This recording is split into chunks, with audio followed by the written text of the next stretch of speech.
Xitoyning Pakistanning Karachidagi konsulxonasi qilingan qurolliq va bombalik hujumida 2 soqchi hayotidan ayrildi.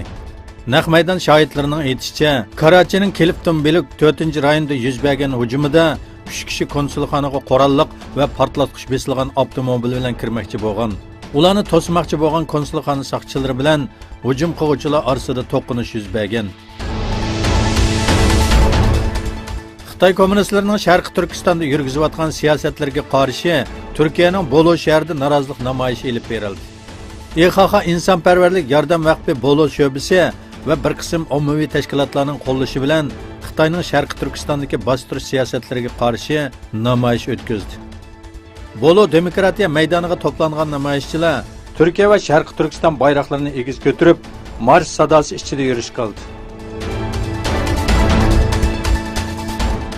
Amerikaning Rossiya masalasi alayida elchisi James Jeffrey Amerika va Rossiya askarlarining Suriyada to'qinishib qolganligini bildirdi. Amerika elchisi Rossiyaga chaqiriq qilib mundaq dedi: Rossiyani Eronga askarlarini chekindirish masalasida besim qilishga da'vat qilamiz.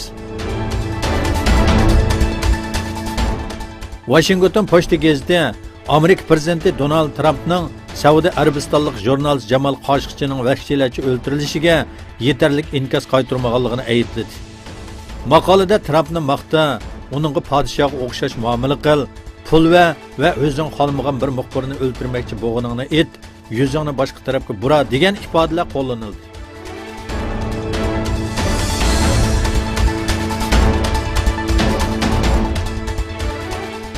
Fransiya prezidenti Macron hukumatining suyuq yiqilg'ularning bahosini o'stirishga qarshi namoyish qilayotgan seriq kiyimliklar nomidagi faoliyatlarning namoyishi 7-kuniga qadam qo'ydi. Endi okeandagi Fransiyaga tavar Rion orolida o'tkazilgan namoyishlarda zo'ravonlik yuz berdi. Saqchilar bilan namoyishchilar o'rtasida yuz bergan to'qinishlarda taxminan 30 kishi yaralandi, 109 kishi qo'lga olindi.